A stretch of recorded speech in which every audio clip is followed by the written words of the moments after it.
Welcome to The Explainer. Today we're dissecting the huge shifts happening in the global ultrasound market, and we're using a deep dive into 2025 financial data from HDIN Research to do it. We're about to see how a technology that's been a cornerstone of medicine is being totally rewritten by new strategies, new players, and a whole new set of rules. Okay, so here's how we're going to break it all down. We're looking at this as a kind of strategic conflict. We've got the incumbents, the big guys, pivoting to defend their turf. We've got rising challengers with a super clever two-pronged attack. And then there's the disruptor, making a massive, high-stakes bet to try and change the entire game. So first, let's just set the scene. The ultrasound industry in 2025, it's not just evolving, it's an all-out battleground.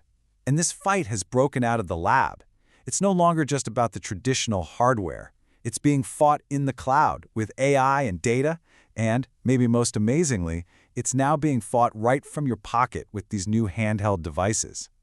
And really, this is the one question that defines everything in 2025. What does happen when this incredibly powerful technology gets small enough and cheap enough to just escape the hospital? Think about what happened with cameras. They went from these huge, bulky things in a studio to the supercomputers we all carry around in our pockets. That's the kind of revolution we're talking about here. So faced with this new reality, what are the established giants? GE, Philips, Siemens, what are they doing? Well, they're digging in and fortifying their castle, but they're not doing it by building bigger machines. No, they're building a deep, intelligent moat made entirely out of software. Their strategy is honestly crystal clear. Their new mantra is software-defined ultrasound. They know the value isn't just about getting the clearest image from the hardware anymore. The real value is in AI-driven software that helps clinicians work faster and be more accurate, which is absolutely critical, especially with all the healthcare staff shortages we see today. Now look at the numbers on this slide for a second. The scale of investment here is just massive. We're talking about billions with a B being poured into R&D, and almost all of it is focused on AI. This is not some side project for them. This software pivot is their absolute core defensive strategy. And this right here really shows you what all that money is for. Let's take Philips' zero-click workflow. In the background, AI algorithms are instantly optimizing the image. They're taking what used to be a bunch of complex steps and boiling it down to basically a single click. And the result? Scan times are cut by a factor of 3. For an overworked hospital staff, that is a total game changer. Okay, so the giants are busy defending their castle, but what if you could just ignore the castle and change the rules of the game completely? Well, that's where Butterfly Network comes in. They're a tech-first upstart, and they are waging a totally different kind of war. And this is their weapon of choice, Ultrasound-on-Chip. It's a radical idea. Instead of the traditional, complicated manufacturing process, they've figured out how to put the entire ultrasound system onto one single semiconductor chip. This lets them ride Moore's law, meaning their tech gets cheaper and more powerful over time, just like a computer chip. In this slide, this lays out the two warring philosophies perfectly. The giants rely on these expensive, fragile, high-precision ceramic crystals. Butterfly, on the other hand, uses low-cost silicon chips, the kind that are mass-produced by TSMC, the same company that makes the chips for our smartphones.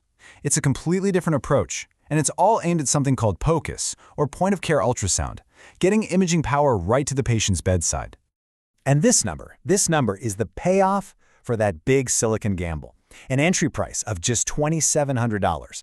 This isn't just about being a little cheaper. It's a strategic move to totally democratize medical imaging, to get it into the hands of way more clinicians in way more places than ever thought possible. But, every big gamble has its risks. And this number here shows you the other side of that coin. A cumulative deficit of almost $880 million. It's just proof that trying to disrupt an entire industry is incredibly expensive. And Butterfly's road to actually making a profit is still a huge challenge for them.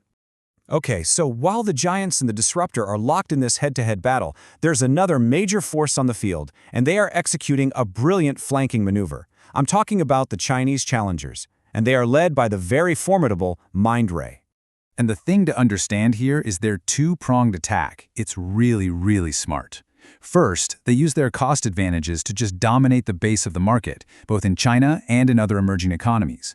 But at the exact same time, they are launching these super sophisticated AI-powered systems to attack the giants where they make all their money, in the high-end market. And get this, they're funding this entire war with an impressive 11.8% of their revenue going to R&D, all of it from their own cash. This quote right here from the HDIN report, which translates to Mindray is making the leap from follower to leader. Well, it just sums it all up perfectly. They are no longer content to just copy what everyone else is doing. In a lot of areas, they are now the ones setting the pace. And all of this brings us to the new battlefield. Because you see, the war isn't just about who makes the best machine anymore. It's about what you can do with the images. The fight has moved way beyond just simple diagnostics. This is where the action is moving. Not in the radiology department in the basement, but right inside the operating room. Ultrasound is becoming a critical tool for guiding live procedures. Take Philips VeriSight Pro catheter. It lets surgeons actually guide heart repairs in real time, all without needing general anesthesia. It's literally becoming the surgeon's eyes. And this is why all of it matters so much. The entire basis of competition has shifted away from hardware specs. The new goal for everybody in this fight is to turn all that visual data into faster clinical decisions, more efficient workflows for the hospital, and, at the end of the day, real economic value. Now, we've really only been able to scratch the surface of this whole strategic battle. So if you want to go even deeper, if you want to see all the financial data and the tech roadmaps we've been talking about, the full report from HDIN Research is available on their website. So we'll leave you with this one final thought to chew on. In this new era where the physical hardware, the probe in the doctor's hand, is getting cheaper and cheaper, who actually wins? Is it the company that makes the best hardware, or is it the company that builds the smartest data platform around it?